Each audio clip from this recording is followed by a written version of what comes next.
enormous bang millions of years ago, billions of years ago, which flung all the galaxies into space. Well, let's take that just for the sake of argument and say that was the way it happened. It's like you took a bottle of ink and you threw it at a wall. Smash! And all that ink spreads. And in the middle, it's dense, isn't it? And as it gets out on the edge, the little droplets are finer and finer and make more complicated patterns. See?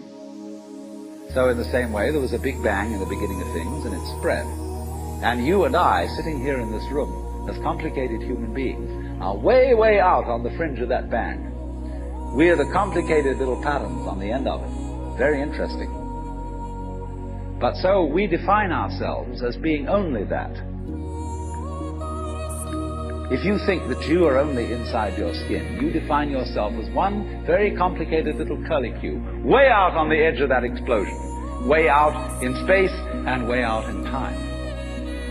Billions of years ago, you were a big bang. But now you're a complicated human being.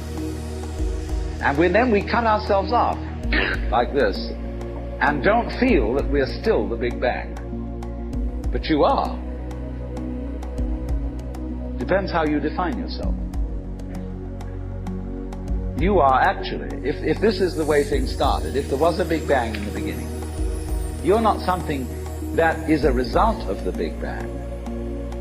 On the end of the process, you are still the process. You are the Big Bang, the original force of the universe coming on as whoever you are. So then, let me connect this with the problem of birth and death, which puzzles people enormously, of course. Because in order to understand what the self is, you have to remember that it doesn't need to remember anything. Just like you don't need to know how you work your thyroid gland. So then, when you die, you're not going to have to put up with everlasting non-existence, because that's not an experience. A lot of people are afraid that when they die, they're going to be locked up in a dark room forever. And sort of undergo that. But one of the most interesting things in the world, this is a yoga, this is a way of realization. Try and imagine what it will be like to go to sleep and never wake up. Think about that. Children think about it. It's one of the great wonders of life. What will it be like to go to sleep and never wake up? And if you think long enough about that, something will happen. You will find out, among other things, that it'll pose the next question to you. What was it like to wake up after having never gone to sleep? That was when you were born.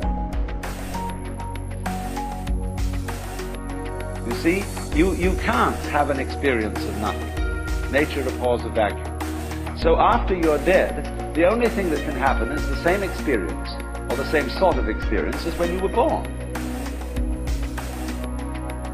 In other words, we all know very well that after people die, other people are born. And they're all you.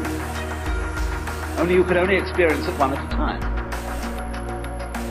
Everybody is I. You all know you're you. And wheresoever beings exist throughout all galaxies, it doesn't make any difference. You are all of them. And when they come into being, that's you coming into being. You know that very well. Only you don't have to remember the past. In the same way, you don't have to think about how you work your thyroid gland or whatever else it is in your organism. You don't have to know how to shine the sun. You just do it.